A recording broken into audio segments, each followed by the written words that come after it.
the next few minutes, but let's just have a look at how the results have played out today. Villa beat Manchester City earlier on today. That's 1 win in 12 for City. Brentford, who have the best home form in the league, well, they lost their first home game today, courtesy of a 2-goal win from Nottingham Forest. Ipswich lost out to Newcastle. Newcastle winning 4-0. West Ham and Brighton shared the points in the end and shared the goals. And Crystal Palace lost 5-1 to Arsenal. There's confirmation of that late result. And as for Sunday, it's Everton that take on Chelsea, who have a chance to go top of the table with 3 points. Fulham take on Southampton, who have a new manager in Ivan Juric. Wolves also have a new manager in Vito Pereira as they travel to Leicester. United are at home to Bournemouth, hoping to turn around their form. And then it's Spurs against Liverpool, who might be second in the table at that point, hoping to claim top of the tree at Christmas. Let's just have a look at the table. We'll have a look at the bottom half first. And of course, in that relegation zone sit Southampton and Wolves with the new managers, hoping they can change their fortune. Ipswich completing that bottom three.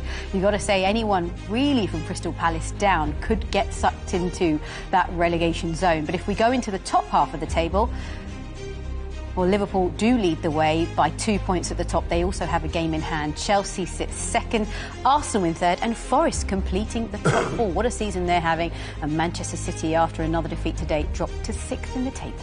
Half has unfolded in the second half as well. Arsenal not scoring from open play. 4 goals from open play today. Yeah, again, obviously, for some reason, it gets very much highlighted when Arsenal don't score goals, whether it's because they haven't got a centre forward, or the creativity, or this poor finishing.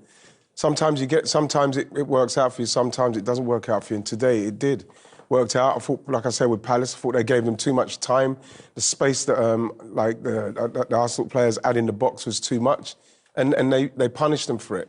So it was a performance that they needed away from home, a dominant performance, just to say, we're still here. We're still around it. Did you expect to see a little bit more from Palace in that second half? Yeah, most definitely. What was it, 3-1? The next goal was crucial. We said it at half-time. Yeah. The next goal in the game was crucial. Start the second half on the front foot. Go and press them. He did it in the first half, where he had a big chance where Mateta at 2-1 had a golden opportunity. The pass from Sarr weren't good enough, and it's a good save from David Raya. The game could have changed, but I think Palace showed Arsenal too much respect. But credit to Arsenal, they were clinical in the second half. Well, we talked about the fact it was 3-1 at half-time, and then Martinelli got on the score sheet. Talk us through this goal then, Wrighty. Well, again, like Clinton mentioned about Jesus and the hat-trick, I'd be devastated if I missed a chance like this, because he looks very, I just have to get connection with this. But Martinelli, credit to him, got himself in the box, reacted really well on this. Look at Klein, just got totally moved by Trossard's movement there. And he's had to come back for it a bit, but it didn't seem like he was hungry enough for the hat-trick. But it's a good job that Martinelli was there. But, again, good football from Arsenal, and, they punished Palace. Yeah, Martinelli's 4th goal of this season.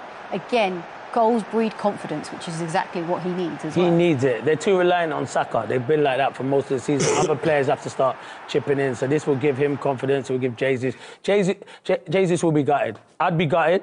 He'd be gutted. I'd be gutted, but he would have put it in the back of the net. The difference is once you've got 2 goals, it's like you're relaxed, you're more relaxed. You've got to be ice cold in there. And he's too excitable in there, ice cold, and just put that into the back of the net and get 2 hat-tricks in a week. It's brilliant. But he'll be gutted. Even though he scored 2 and got man of the match, he'll be gutted that he doesn't have the hat-trick. Striker's mentality. 100%. You have to be like that. We're selfish. Yeah. Declan Rice, made it 5. Well, this is good play on the left-hand side. I love Calafiori's pass outside the left foot there. And then you can't actually get close to Declan there because the touch is so good, Clint. Yeah. Right? But, you look at too much time, too much space again. You know what I mean?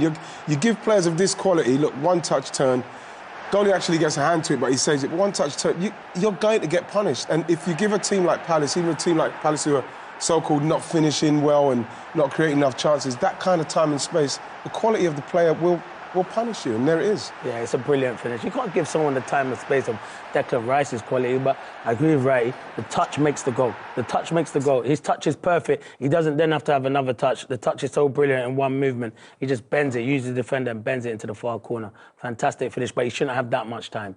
We talked about Jesus. He got the goals rolling, didn't he, in that opening half. It's now 5 goals in 2 games for him, following 5 from his previous 45, Wrighty. Yes, but like I said at the start of this season, that it's going to Martinelli and Jesus. They're going to have to step up a little bit more this season. I'm quite pleased it's happening for them because they're both integral to what Arsenal want to do in respects of achieving winning the league or getting close to winning the league. Need more from from Jesus. Scoring like the 5 goals in the 2 games. But I don't know what's happening with Saka. I don't know how long he's going to be out for. I'm very well. And that's going to have to continue because of Saka's consistency. Well, we thought it was game on here because we saw Ismail Assar get on the score sheet. This one, I think this one, but you are this right. one we think. No, you are right. This is Jay's. This finish is brilliant, Seema, because it sets it outside the post. But you know what? No one's marking him. He's on the edge of the box, so he's got so much time and space, but fantastic finish. And that's just a confidence, because Wright will tell you, 2-3 weeks ago, you would have seen Jesus putting that in the back of the net. It's all about confidence as a centre forward. That's what it is. That's what it is. And again, with that much time on the edge of the box, you've got enough time to think and calm down. You're gonna score the goals. And again, Palace have to look at this and really be a bit disappointed with the way they played at home. And when he looks at that, he'll be rather pleased. Normally we look at season stats, don't we? But this is this week's stats because 2 appearances, 5 goals, 10 shots, 8 on target. But the goals is the most important thing there. Yeah, it is. And people keep talking about Arsenal need a centre forward. And yeah, I do think Jesus does too much work outside the box. But that's his position. He can play off the right, the left. We always know Jesus when he was at Man City like that. But if he can stay in the box like he did tonight, he'll be a handful. And like he did in the midweek as well. Arsenal might have the man that they need. You keep talking about strikers. You just said it earlier, the amount of goals they're scoring away from home, Arsenal. Yeah. Too much times we get fascinated with stats. Arsenal are delivering at the moment and they can score goals. Saka's going to be injured, but now you need the likes of Martinelli, Havertz, Odegaard, Jesus to step up. They've got enough quality in their team. Yeah, I mentioned that stat about away from home. 5 or more scored in 6 different away games in 2024.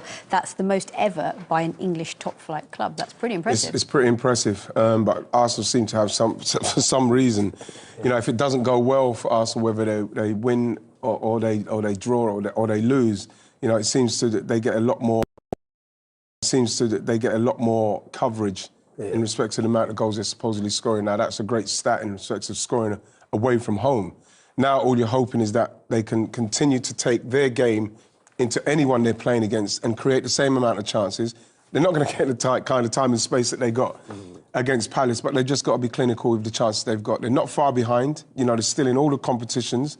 There's a lot of noise around them, but all they've got to do is focus on that next game and winning as comfortably as they did today. Playing as comfortably and as how can I say, confidently as they did today. They did play with a lot of confidence, a lot of swagger today, didn't they? Like that, yes. Yes, there was. The only disappointing part of the whole thing was Saka getting injured in that first half.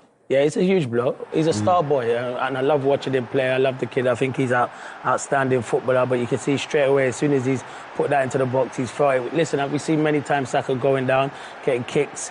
He gets kicked a lot because he's a talented individual, but as soon as he swung it in, he felt the back of his hamstring. So hopefully it's not too long. I didn't like that from Lacroix because you don't need to usher him off the pitch and tell him to get off the pitch. He's got a bad hamstring. Just relax. And Saka's not one who milks it. Yeah, we know how crucial he is, as is Odegaard, but those two have sort of developed such a good little partnership, haven't they? Yeah, it's a great partnership. There's nothing little about it as well, Seema. It's a massive partnership and it's a massive part of what Arsenal are doing offensively. What's going to happen now is we're going to have to see who's going to be playing on that right side. Is it going to be Martinelli? We saw Jesus come on in the middle of the pitch, but he can also play on the right side because of the confidence and the consistency that Odegaard and Saka has on that side. Someone's going to have to come in and fill the void of what Saka doesn't bring, and he brings a lot. So it's going to be interesting to see how they do that. OK, well, we are now going to go straight back to Selhurst Park and catch up with an Arsenal player that contributed today. Martinelli joins us. Thank you so much for joining us live. I have Ian Wright and Clinton Morrison in the studio with me. First of all, congratulations on the win and the goal. How did that feel today? Yeah, I mean, it feels amazing. Brilliant performance from the team. I think we did really well and we deserved the win. Gabby, it's Ian. How you doing, brother? How are you, legend? You okay? I'm really good, Gabby. Gabby, can I just say I'm so pleased with the way it's working out now? You know, you're scoring a few goals now, you're playing.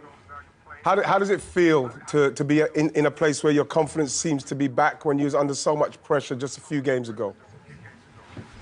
I mean, you have played the game, you know how tough it is to be on this side, and I'd like to say thank you for the message that you sent me the other day. It means a lot to me. As you said, it's really good to score and win the game. And it's an honor to, as I said, to receive a message, the one you sent me. So again, thank you so much. It means a lot to me. It's because I love you, Gabs. It's because I love you. I love you, legend. Thank you. He genuinely does. And you know what? It was a really, really great performance all round. The mood in the camp must be high. Yeah, I mean, we know our quality. We know what we can do. We have a brilliant squad, and with really good players. We trust ourselves, and when we play in the way that we know, things happen, you know, and yeah, we just... It seemed very calm. Everybody seemed very calm with what was going on. What's the manager like before the game? Was he calm, just play the game, and the chances will come?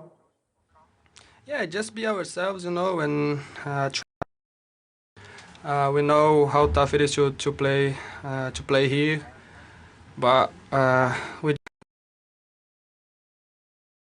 what we can do in the game, and that's the most. Gabby. Time. And good luck with the rest of it all. Thank you very much. Okay. So welcome back into our Premier League Live studio. It feels like a bit of a statement from Arsenal, that, because previously they'd failed to win 6 of their 9 most recent Premier League fixtures and had fallen off the pace a touch. Yeah, last 2 results, a 1-1 draw with Fulham and 0-0 draw with Everton. A struggle for goals from open play. Questions being asked about them, and I know Graham Lasso, I think, a.k.a. The Grinch. The Grinch, definitely. Called it efficient today, and I thought that was a really good word. I thought their football was good against a good Palace team that were well set up. Gabriel Jesus is an early Christmas present for Mikel Arteta. Put a big bow on him, wrap him up. 5 goals in say, 4 days.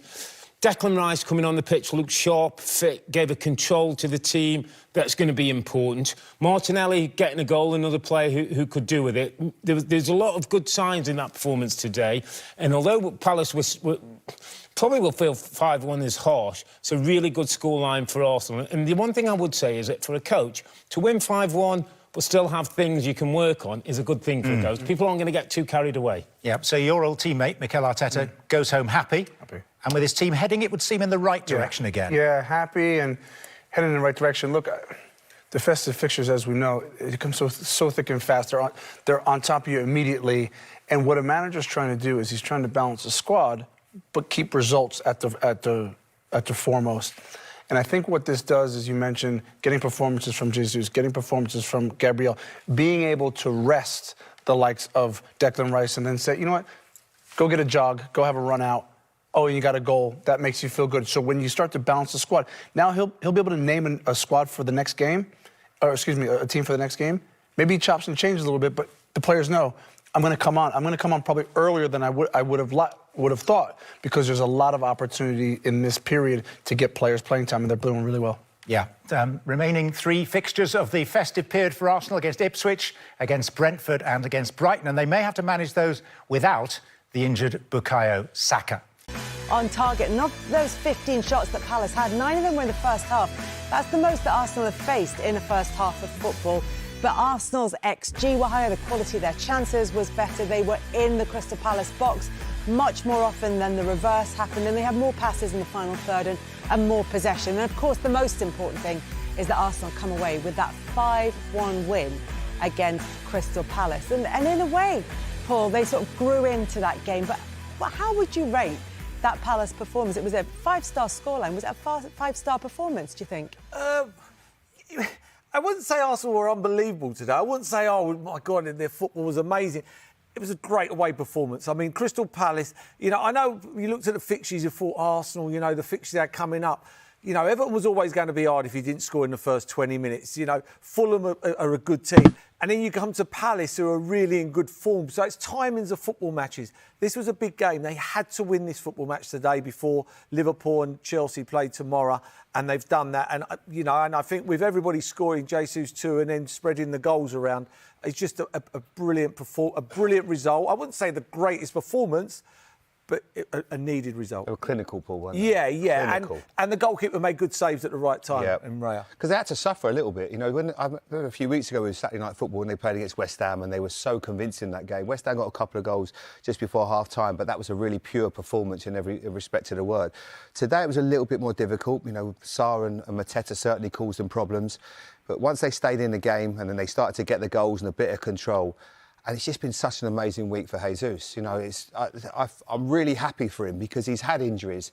He's always got a smile on his face. He obviously had his problems when he was at Manchester City with knee injuries. But to see him play him and to see him play at that level, and he's never been maybe the most clinical of goal scorers.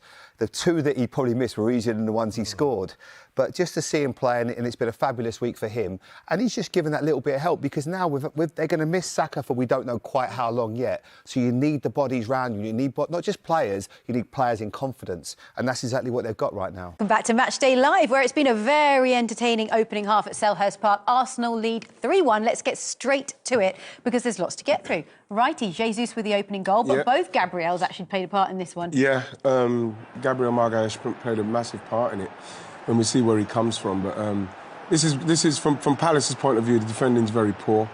We'll have a look at that in a minute because you can see Jesus at the back stick with so much space. And what happens is that you see Gabriel coming across, that then attracts Nathan Clyne, and then Tyrick Mitchell goes in as well because Gabriel now is somebody that he has to pick up. He hasn't looked and he hasn't seen Jesus.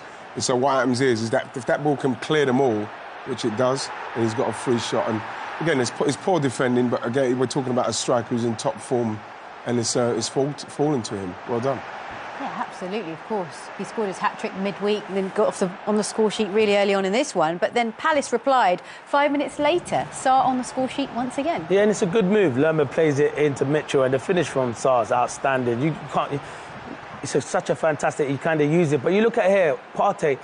That's not the danger. I don't know why he's going into a group of bodies. If he stays where he is, the danger is Ismail Sarr. Doesn't check his shoulder, and it's a good ball from Mitchell, good run from Sarr. And Saliba, go and engage him. And then if you're going to let him come into the box, show him on his left foot, he's not as strong. You show him onto his right foot, and I must say, once he gets into that area, Sarr, it's a brilliant finish. It's a good goal.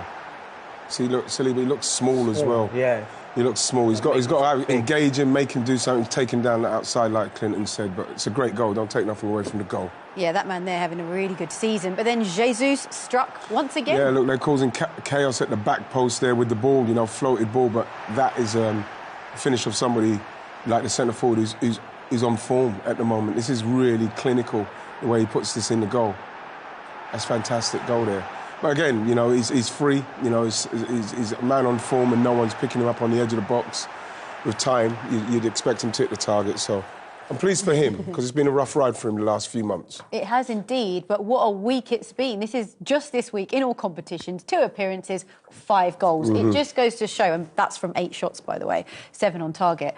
It just goes to show, and you guys can tell us more than anyone. No, when you're in confidence... Yeah, he doesn't need that because he didn't go through droughts like what me and Jesus did. It can happen to a striker, so I can probably explain what Jesus was going through, and it's a struggle. And when you're not playing and not scoring goals, you suffer from confidence, and then you forget, as a striker, should I keep getting into these positions? But now when you score a hat-trick, you're full of confidence, and every time you make that run, or every shot you have, you think you're going to find the back of the net. It's different, seems. He never struggled like that. Of course he didn't. He might not want me to say that, but no, you didn't. It's been too nice. No, I'm telling the truth. But they are his first Premier League goals this season. Yeah. He hasn't had so much game time, but it's brilliant that he's off the mark now. And actually, he contributed heavily to this third one as well. Well, again, like Palace, listen, if you're coming to Palace and you've been in bad form and they're going to leave you to have this kind of space in the box, you're probably going to score goals, especially with the quality that Palace got. Martinelli does brilliant there. But when you look where Jesus is, in between the two, someone's got to pick him up.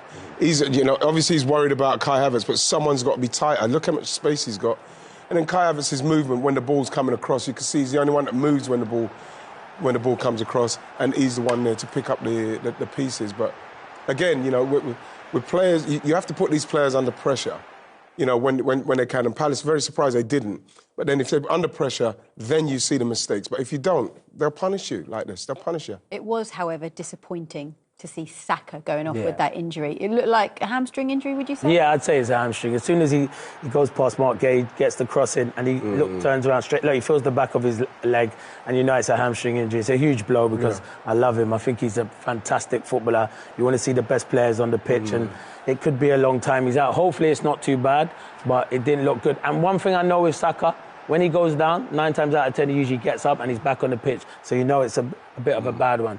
Never nice to see Wrighty, but we hope he recovers from Well, again, you know, this is what happens in the season, especially a season where you've got a team that's trying to challenge for things. When you lose your best player, because he's the best player, then it's up to people to step up. And I think in the moment, you know, Martinelli stepped up, set up the goal. So, you know, we'll see how it goes. But, yeah, he's a massive miss. He is indeed.